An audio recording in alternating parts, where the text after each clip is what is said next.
On a misty morning in May 1643, the fate of Europe hung in the balance as two mighty armies faced each other across a muddy field near the French border town of Rocroi. The air was thick with tension and the smell of gunpowder as thousands of soldiers prepared for what would become one of history's most decisive battles. This was not merely another clash between rival kingdoms. This was the moment when the old order would crumble and a new age of warfare would dawn. For over a century, the Spanish Tercios had been the most feared military force in Europe. These elite formations of pikemen and musketeers had carved out an empire that stretched from the Netherlands to Naples, from the Americas to the Philippines. Their reputation was so fearsome that enemies often fled rather than face them in open battle. But on this day, they would meet their match in the form of a brash young French commander who dared to challenge their supremacy. The Spanish Empire in 1643 was still vast and powerful, controlling territories across 4 continents. Yet beneath the surface, racks were beginning to show. The 30 Years' War had drained the royal treasury. Rebellions flickered in Catalonia and Portugal, and the silver mines of the New World no longer poured forth their endless riches as they once had. King Philip IV ruled over domains where the sun never set, but his armies were increasingly stretched thin across multiple fronts.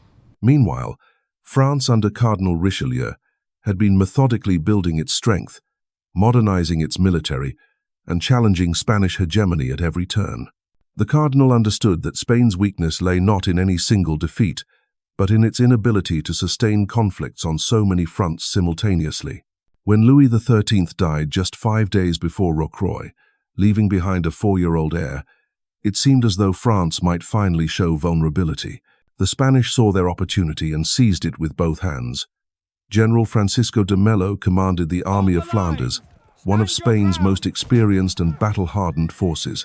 These were not raw recruits but seasoned veterans who had spent years fighting in the Low Countries, learning their craft in the brutal school of siege warfare and pitched battles. The army that crossed into France numbered around 27,000 men, including the cream of Spanish infantry organized into their legendary tercios. The tercios were military formations unlike anything else in Europe. Each contained roughly 3,000 men, arranged in massive squares that bristled with pikes and muskets.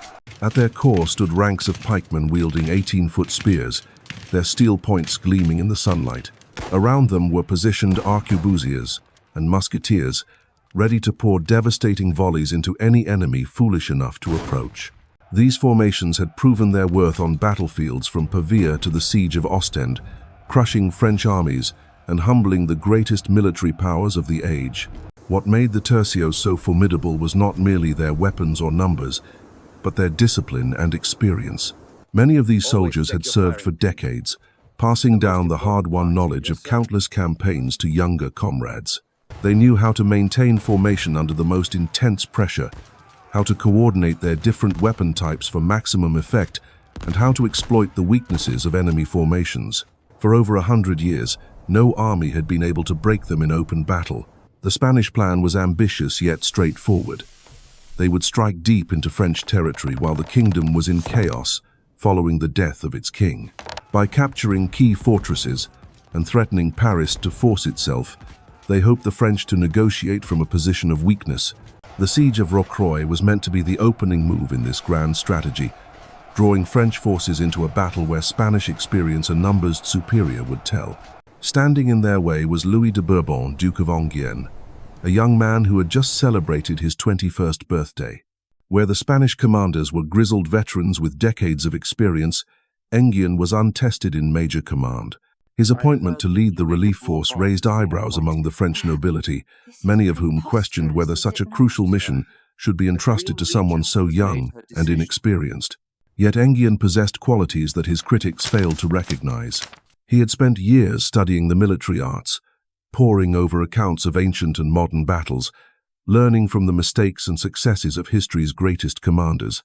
More importantly, he possessed the keen thinking that comes of innovative with youth, unencumbered by the conventional wisdom that had governed warfare for generations. The French army that marched to relieve Rocroi was smaller than the Spanish force, but more modern in its composition and tactics.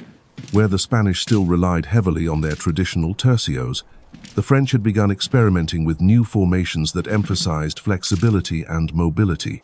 They had also learned valuable lessons from their Swedish allies, incorporating innovations that would prove crucial in the coming battle. As the two armies maneuvered for position in the days leading up to the battle, both commanders faced difficult decisions. De Mello could have continued his siege of Rocroi, waiting for the French to exhaust themselves in costly attacks on his fortified positions. But the arrival of a relief force threatened to turn the siege into a prolonged affair that might drain his own resources and allow French reinforcements to arrive. Enghien faced an even more challenging situation. His army was outnumbered, and many of his subordinate commanders urged caution. The conventional wisdom suggested waiting for additional troops or seeking a more favorable position, but the young Duke understood that time was not on his side. Spanish reinforcements were already marching toward Rocroi, and delay would only worsen the odds against him. The decision to give battle would prove to be one of the most fateful choices in European military history. Both commanders committed their armies to a course that would determine not just the fate of a single fortress, but the future balance of power across the continent. The Spanish were confident in their superior numbers and the proven effectiveness of their tercios. The French placed their faith in their young commander and the reforms that had been gradually transforming their military. On the evening of May 18th, both armies prepared for what they knew would be a decisive engagement. Soldiers sharpened their weapons, checked their equipment, and made peace with their gods. Veterans shared stories of past battles, while newcomers tried to calm their nerves with thoughts of home and family. Across the narrow space that separated the two forces, men who had never met prepared to kill each other at dawn. The stage was set for a confrontation that would echo through the centuries, marking the end of one military age and the beginning of another. Tomorrow would bring thunder and smoke, courage and carnage, triumph and disaster. The Spanish Tercios, unbeaten for over a century, would face their greatest test. The young French Duke would either prove his genius or see his career end before it had truly begun. As darkness fell over the muddy fields of Rocroi, an atmosphere of deadly calm settled over both camps. In the Spanish lines, veteran sergeants moved quietly among their men, checking equipment and offering final words of encouragement. These were soldiers who had marched across Europe, who had stormed the walls of Dutch cities and faced down German pikemen in the forests of Bavaria. They carried themselves with the confidence that comes from years of victory, their scarred faces telling stories of battles won and enemies vanquished. Yet even among these hardened warriors, there was an undercurrent of unease. The French army across the field was not the rabble they had expected to find. Reports from scouts spoke of disciplined formations and modern equipment, of cavalry squad with precision drones that move and infantry that showed no signs of panic. More troubling still were whispers about their commander, this young duke who had dared to march against the might of Spain with an army smaller than their own. Francisco de Mello spent the night hours in conference with his senior officers, studying maps by candlelight and weighing his options. The general was a cautious man by nature, one who had learned through bitter experience that hasty decisions on the battlefield could cost thousands of lives. His instincts told him to maintain the siege, to force the French to attack his prepared positions where Spanish firepower could devastate their ranks. But political pressure from Madrid demanded swift action, a decisive victory that would demonstrate Spanish strength in the face of French weakness. In the French camp, the mood was markedly different.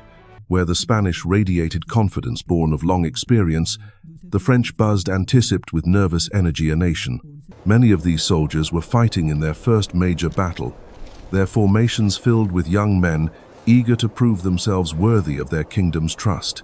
They had heard the stories of Spanish inv that had swept invincibility, of armies before them for over a century. Yet they had also witnessed the reforms that had transformed the French military, the new tactics and weapons that promised to level the playing field. Duke of Enghien moved among his troops like a man possessed, his youthful energy infectious as he spoke to regiment after regiment. Where older commanders might have remained aloof in their pavilions, the young Duke understood instinctively that his men needed to see him, to know that he shared their risks and their resolve. His words were carefully chosen, mixing appeals to honor and duty with practical reminders of what victory would bring. France was counting on them, he told his soldiers, and history would remember what they accomplished on the morrow. The night brought unexpected drama when a Spanish deserter slipped through the darkness to reach French lines. His intelligence was invaluable, revealing not just enemy positions but a carefully laid trap that could have spelled disaster for the French attack. Spanish musketeers had been positioned in the woods on the battlefield's edge, ready to pour devastating fire into the flanks of any French cavalry charge. It was the kind of tactical subtlety that had made Spanish armies so feared, the attention to detail that turned potential victories into crushing defeats. Enghien received this intelligence with the quick thinking that would mark his entire career. Yes. Rather than simply avoiding the trap, he turned it against his enemies. French musketeers crept through the pre-dawn darkness, their footsteps muffled by the damp earth. The Spanish ambush party, confident in their concealment, never suspected that death was creeping toward them through the trees. When the attack came, it was swift and merciless, eliminating the threat before the main battle had even begun. As the first light of May 19th began to illuminate the battlefield, both armies stirred to life. The ritual of preparation was as old as warfare itself. Soldiers checking their weapons one final time, adjusting their armor, and forming into the ranks that would carry them into battle. Drums began to beat across both camps, their rhythm steady and inexorable as commanders called their men to order. The Spanish deployed in their traditional formation, the Tercios forming massive squares in the center, while cavalry took position on the flanks. It was a formation that had proven itself on countless battlefields, one that maximized the defensive strength of Spanish infantry while providing flexibility for mounted attacks. Each tercio was a fortress unto itself, bristling with pikes and muskets, capable of holding its ground against any assault. The French formation was subtly different, reflecting the innovations that had been slowly transforming European warfare. Their infantry was arranged in more flexible units, supported by artillery pieces that could be moved quickly as the battle developed. Most significantly, Enghien had integrated small groups of musketeers among his cavalry squadrons, a Swedish innovation that promised to revolutionize mounted combat. These changes might seem minor to casual observers, but experienced soldiers recognized them as signs of a military revolution in progress. Artillery opened the engagement, cannons roaring across the narrow space between the armies. Solid shot plowed furrows through packed ranks, while the acrid smoke of gunpowder began to drift across the field. It was a preliminary exchange, each side testing the other's resolve and seeking weaknesses in enemy formations. The real battle would begin when the cavalry charged, when thousands of horsemen thundered across the muddy ground with sabers drawn and lances leveled. On the French, Marshal right-wing Jean de Gassion prepared his squadrons for the attack that would determine the battle's opening phase. These were not the heavily armored knights of medieval legend, but lighter cavalry trained for speed and shock action. Their horses stamped impatiently as their riders checked weapons and adjusted equipment, the tension building with each passing moment. Across the field, Spanish cavalry prepared to meet them, confident in their own prowess and eager to demonstrate the superiority of their traditional methods. The moment of truth was approaching, the climax toward which all the preparation and maneuvering had been building. Trumpets would soon sound the charge, sending thousands of men hurtling toward each other in a collision that would reshape the balance of European power. The Spanish Tercios, unbeaten for over a century, would face their greatest test. The young French Duke would either prove his genius or watch his army shatter against the rock of Spanish discipline. The old order and the new were about to clash with a violence that would echo through the ages. The thunder of hooves began to shake the earth as Marshal Gassion raised his sword high above his head. His cavalry squadron surged forward like a tide of steel and flesh, their battle cries piercing the morning air as they closed the distance toward the Spanish left wing. This was the moment that would define not just the battle, but the future of European warfare itself. The charge was magnificent and terrible, a display of raw power that had decided countless conflicts throughout the ages. Yet what followed defied all expectations. The Spanish cavalry, veterans of dozens of campaigns, met the French assault with disciplined volleys from their supporting infantry. Musket balls whistled through the air, finding gaps in armor and dropping horses in mid-stride. The clash was brutal and immediate, sabers ringing against steel as the two forces collided with bone-jarring impact. For several minutes, the outcome hung in the balance as individual combats raged across the battlefield's northern edge. Then something unprecedented occurred. The Spanish line began to buckle, not from lack of courage but from the innovative tactics employed by their enemies. French musketeers positioned among the cavalry squadrons poured devastating fire into the Spanish ranks, disrupting formations that had held firm for generations. This was warfare transformed, the old certainties swept away by new methods that caught even experienced commanders off guard. The Spanish cavalry, finding themselves outflanked and outgunned, began a fighting withdrawal that quickly turned into a rout. Enghien pressed his advantage with ruthless efficiency, his squadrons wheeling to attack the exposed flank of the Spanish center. The Tercios, those legendary formations that had dominated European battlefields for over a century, suddenly found themselves under assault from an unexpected direction. Their rigid discipline, once their greatest strength, now became a liability as they struggled to reorient their massive squares to meet this new threat. Pikemen who had trained to face frontal assaults found enemies attacking from angles their formations were never designed to defend. Meanwhile, on the opposite flank, the battle took a dramatically different course. The French left wing, commanded by officers less innovative than Enghien, charged in the traditional manner against Spanish positions that were ready for them. The result was catastrophic for the French, their squadrons shattered against disciplined resistance that demonstrated why Spanish arms had dominated Europe for so long. Horses and riders tumbled to the muddy ground as Spanish cavalry counterattacked with devastating effect. Duke of Enghien watched the unfolding disaster with the cold calculation that would mark his entire career. Lesser commanders might have panicked at seeing half their cavalry destroyed, but the young Duke possessed that rare quality of being able to think clearly amid chaos. He recognized that the battle's outcome would depend not on mourning his losses, but on exploiting his gains. The Spanish right wing was pursuing his broken cavalry, leaving their center increasingly isolated and vulnerable. This was the moment that separated genius from mere competence. Enghien split his successful right wing into two distinct forces, one to pursue the fleeing Spanish cavalry and prevent their return, the other to wheel inward against the enemy's center. It was a maneuver of stunning audacity, requiring perfect timing and flawless execution. A single mistake could have resulted in his own forces becoming scattered and defeated in detail. The Spanish commanders watched in growing alarm as their carefully planned battle began to unravel. Their left wing had collapsed entirely.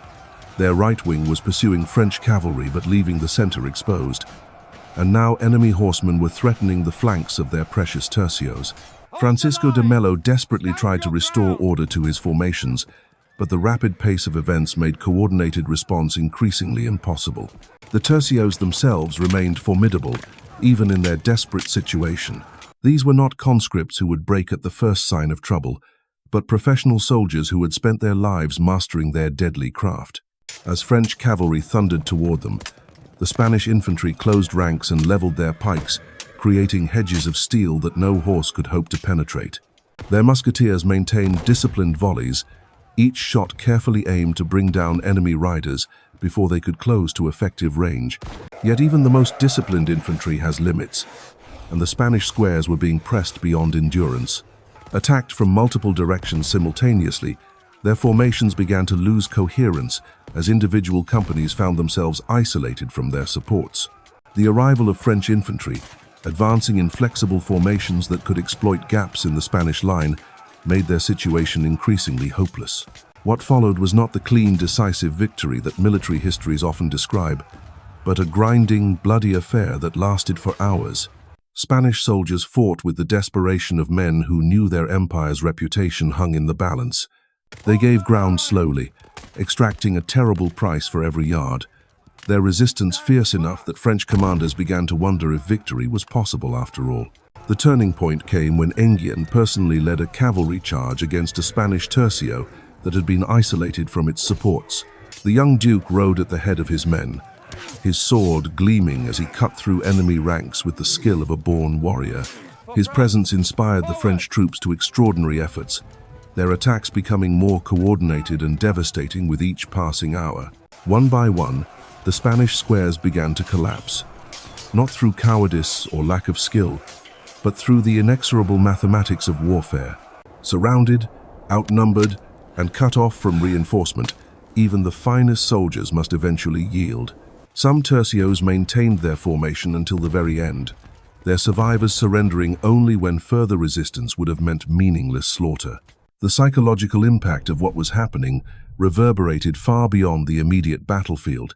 For over a century, European armies had planned their campaigns around the assumption that Spanish tercios were unbeatable in open combat.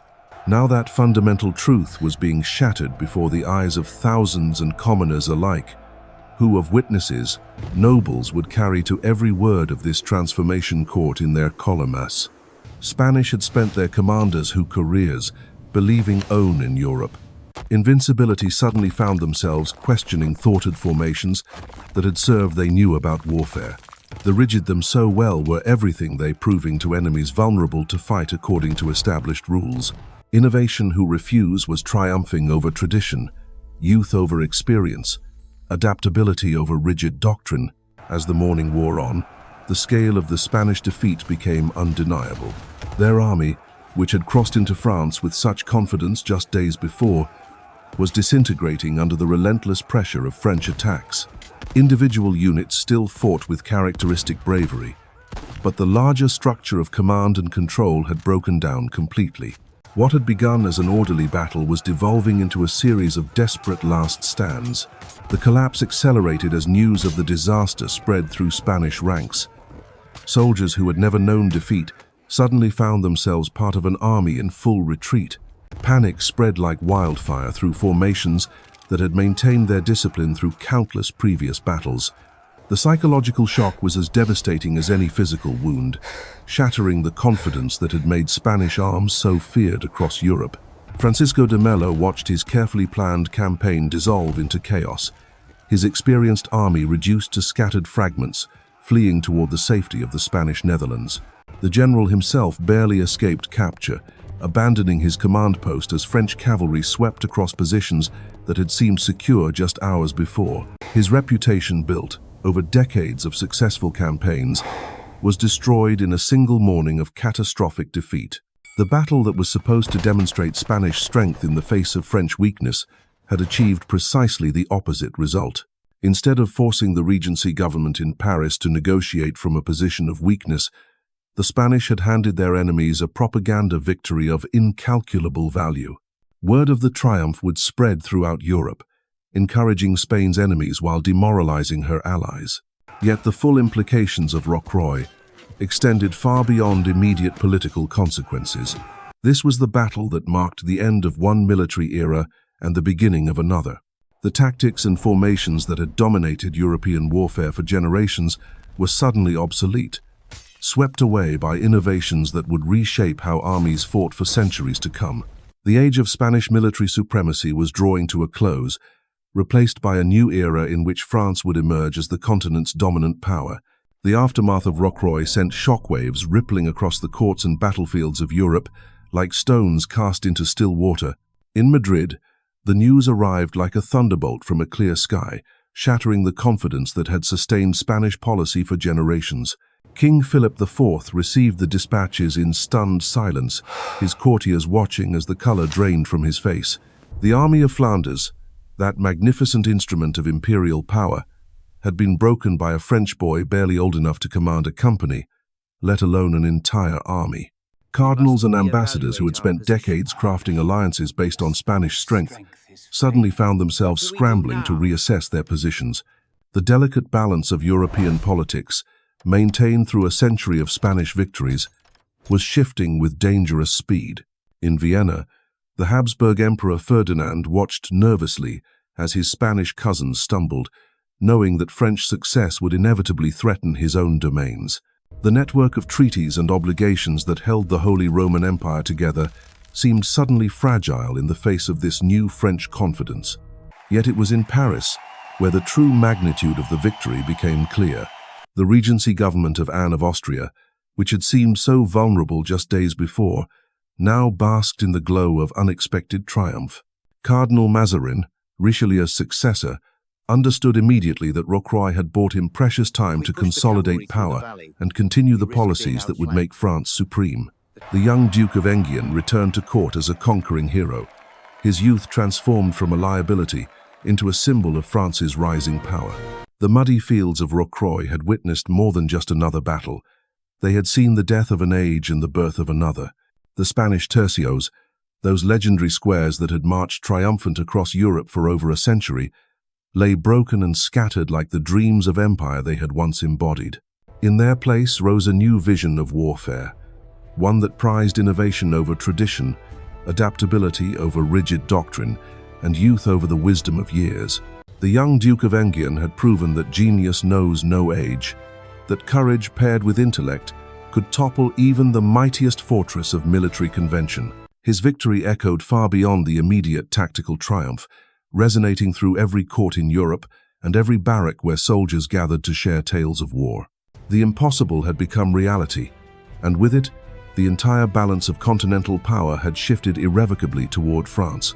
In the years that followed, historians would debate the finer points of the battle, analyzing formations and troop movements with scholarly precision. But for those who witnessed that fateful day in May 1643, the lesson was crystal clear. No army, no matter how feared or experienced, was truly invincible. Innovation would always find a way to challenge tradition, and the future belonged to those bold enough to embrace change rather than cling to the glories of the past.